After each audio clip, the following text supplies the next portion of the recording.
everyone! Harlow and I are going on our first flight tomorrow. Well, not my first flight, but Harlow's. And she's super excited because she obviously knows what's going on. She just sees me packing a lot of her toys and is wondering why she can't play with them, but she'll live. So basically, this video is just going to entail the whole process of flying with your dog, especially for the first time, which I thought was clever because she's never flown before. I have flown with service dogs multiple times. Not all of them were mine because I've trained a few. And it's always gone smoothly, so don't sweat it if you're nervous. You'll feel a lot better about flying with your dog at the end of this video, I hope, because you'll have more information at hand. Now, some things that your dog should know before you fly. They should have a pretty good downstay, which is obvious because what else are they going to do on the plane? They need to have a good stay and recall, because when you go through security, they're going to have to stay at one end, and then you call them through the metal detector.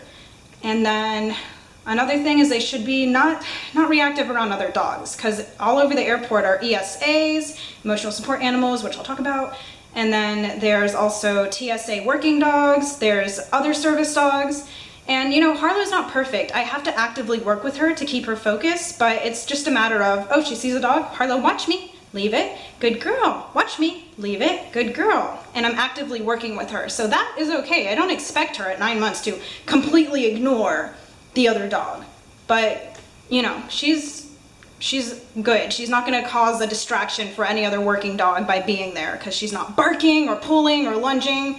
So yeah, I know she's ready for this flight, and she's already performing task work. She is alerting to me, so she's definitely ready for this flight, and we're very excited, and I hope this video helps you. So let's move on to the next thing.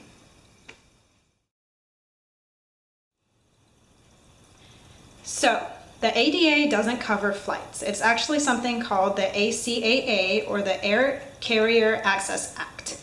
Basically, what you need to know is that psychiatric service dogs and ESAs, emotional support animals, need a doctor's note. The other service dogs do not. Also, you can check luggage for your service dog within the luggage limits. For example, we want to bring a crate with us tomorrow, and we're able to check the crate as long as it's under 50 pounds free of charge. Other equipment, I believe, like mobility harnesses and things like that, are also able to be checked as long as it's within a certain limit, and it's also free of charge because this is gear that your dog requires to work. So before your flight, I would definitely call the airline ahead of time and tell them you're going to be traveling with your ESA or service dog. Now, some people call 2 days ahead, but I tell them as soon as I book my flight that I'm traveling with my service dog, and because Harlow is a large breed, I'm going to need bulkhead seating, which is in the front where you don't have anyone in the front of you, and you have a lot more foot space. You don't automatically get first class unless you pay for it. There's also bulkhead and coach, which apparently a lot of people don't understand that. So yeah, don't think you're going to automatically get first class because you have a service dog. It doesn't work that way. So anyway, I call them ahead of time, and it also helps with any confusion about a pet fee. ESAs and service dogs don't pay the pet fee. So if you call ahead of time, they're gonna waive the fee and you make sure everything's taken care of before you get to the airport, which I always like to be proactive with problems like that. So that's why I recommend calling ahead of time. Okay, some things that I make sure I pack are a bowl in my carry-on for water and food if needed. I also pack a dentist stick, and this is great for takeoff. Or you can use an antler or rawhide, something that your dog loves, but it's going to take them a few minutes to eat. As soon as the plane starts taking off and gets all rumbly, I'm going to give this to Harlow, and it's going to distract her completely from whatever's going on. Now, I'm pretty sure she's going to be fine even if I didn't give this to her, but this is going to, you know, do just the trick that I need to get her completely comfortable in the plane. I also pack a roll of poo bags, because where I'm going, who knows if they have any, and I bring my handicap pass, and this is because I'm going to a hot climate. I'm going to Texas. I'm also bringing her a cooler. You wet it down, wring it out, put it on her, and it really helps keep her cool. And I'm also bringing her rough wear boots, which are fantastic for protecting her paws from the hot pavement. I'm bringing grooming tools because I like to keep up with that even when we travel. And this is called a kibble caddy. It's from Roughwear, and this rolls in on clips. You can put, I think, 40 cups of food in here. Right now there's 13. And it has this really strong magnetic clip that opens, and you can pour the food out. You can put a measuring cup, collapsible one, in here. And the only reason I've taped it is because we're flying, and sometimes the baggage handlers get a little rough with the luggage. So I just taped it up to be extra safe because, I don't know, I'm a cautious person, I guess. Otherwise, I don't ever need to tape it because this is really strong. Again, this is Roughwear. Love that. One more thing that I thought of, some people bring a small roll-up blanket or mat to lay down for their dogs to lay on during the flight to keep them warmer and off the floor. I don't personally do that because I don't want to pack something else and I don't think Harlow needs it, but maybe for smaller dogs or dogs that easily get cold, or if you're a germaphobe, which I'm kind of a germaphobe, but if my dog's dirty, I don't care, that'll work for you. So, date of the flight. My flight is leaving at 9:50, which awesome because it was leaving at 7:20 and that is way too early for a narcoleptic. So I'm really happy we were able to change it. But it's still a morning flight, and because Harlow is a puppy, and even though her potty training is great, she's still 9 months old. So I'm not gonna feed her in the morning, and I'm not gonna give her a whole lot of water, because I want her bladder and everything else to be empty. She's gonna be fine. I'm not starving her or dehydrating her, because it's fine. It's a few hours where she'll have to wait for more water and more food. Yes, I'm still gonna use treats, and as many of you know, I only use her kibble as treats, so that'll be perfectly fine. And I'll still use those throughout the day and on the flight, but I'm not gonna give her a big meal in the morning like she usually gets. And like I said, a little bit of water. I am gonna take her for a good walk to make sure she's empty for one, and also to burn a little bit of energy, and I don't want it to completely tire her out because then she's gonna need water. But yeah, just a good walk and maybe some tug inside. And then I'm gonna get to the airport a little earlier than early because when a sick girl is traveling and you got a puppy with you, something's bound to happen. So I want to give a good amount of leeway for any mishaps that might occur. And let's see, if you've called ahead, you should be good. Go and check your luggage as you normally do. And then you're gonna go through security, which isn't as scary as you might think. That's basically the part that most people worry about, but I'm about to tell you about it and you won't have to worry about it at all. Okay, so security is actually pretty simple. That's good, right? So I'll tell you exactly what we do. I go through the line, and at my airport at least, I go through the disability line because I have a disability and I have a service dog and I don't have to wait basically at all. And it's great. So I go through the disability line, I take all the metal off me, my shoes, whatever they want me to do, take my laptop out, I take as much metal as I can off my dog, but I leave on their collar, their leash, and their vest. And then I put my dog in a sit stay, I walk through the metal detector, and they tell me when it's time to call my dog through. Then I just call my dog through. They swipe my hands for bomb residue, because I look so much like a bomber anyway. And then they pat down my dog and we're good to go. It's that simple. So as long as your dog has a good stay and recall, you'll be good. You do have to walk away from your dog. I've never been more than 8 feet away from my dog though, so it's not that much of a distance. And if you're traveling with someone, they can just hold the dog for you. And that's all it is going through security. One tip, I always bring my medication bottles because I have so many. And if anyone ever questions, you know, is this your medication or are you drug smuggling, I can hold up my ID next to the label on the bottle and there's no question that yes, these are my pills and I'm not doing anything illegal. Just one thing for you guys to think of, because I always have my pills in an organizer, so yeah, I just can't risk it. I can't go anywhere without my pills. Okay, I'm gonna stop talking about my pills now. I just thought I'd let you guys know.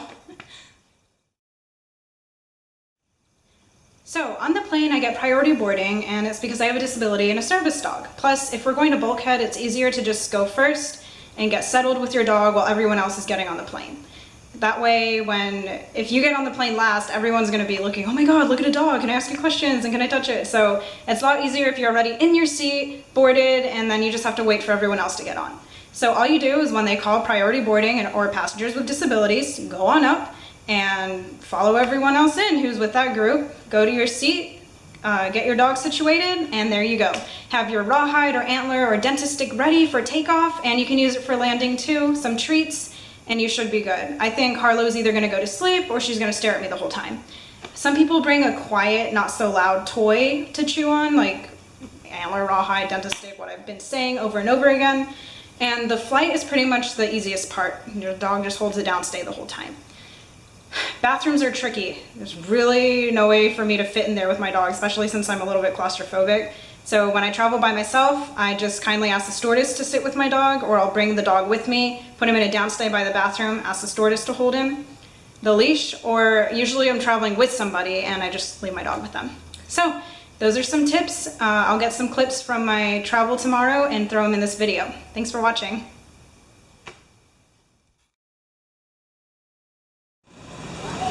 Hi everyone, so we're at the airport, Harlow's here, and I checked my bag because it's a whole lot easier. I don't have to worry about handling 2 bags with my dog, so I recommend doing that.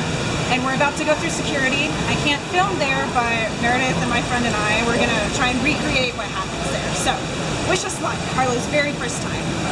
Yay! Okay, so we just went through security on the monorail. By the way, a bus is a good way to prepare for takeoff and landing, as much as you can anyway, and the monorail. Buses are a good equivalent. So Harlow did great through security for her first time, and I'm gonna recreate what they did. Basically, my friend Meredith is gonna be the metal detector, and then she's gonna pat her down, and then she's gonna swab my hands looking for bomb residue. That's all they did. So, here we go. Mini metal. So, Harlow, sit. Good, all right, I said stay. I came through the metal detector. Then they gave me the, okay, Harlow, come. Okay. Beep, beep, beep, beep, beep. And it set her off, so then the security guard patted her down. I probably should have taken these things off, but I forgot. He patted her down, she was very happy. Then I went over past where you pick up your bags, they swiped my hands for bomb residue. Checked it, 10 seconds later, they gave me the okay. I went to, well actually Meredith carried all of our bags. Hey, that's funny. Meredith carried all our bags. I went and gathered all my belongings and it went perfectly. One thing I wanted to say, I had to put my treat through the through the conveyor belt, so I had no treats. This is something you want to practice without treats. And yeah, Harlow did really well. I hope that visualization helps you prepare for your flight. It's very exciting. Getting on a plane!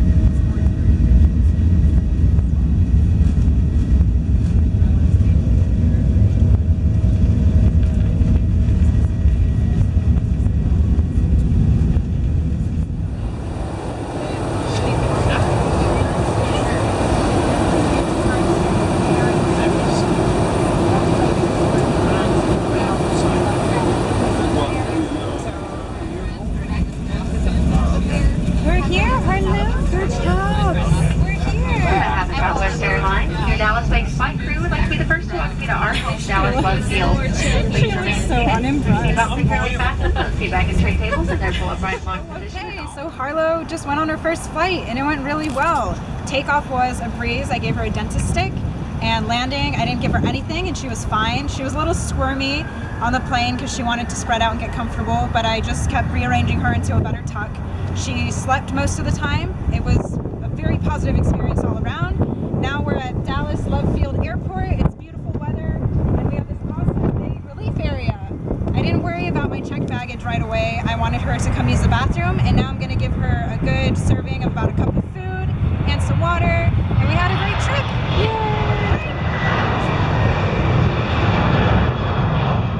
Hello, do you love this big place to smell? Smelling all the other Doges? Oh, good girl, and here's Levi. What are the odds? Yeah, seriously. Good dogs. Thanks for tuning in, everybody. I hope this helps you with the first flight of your service dog.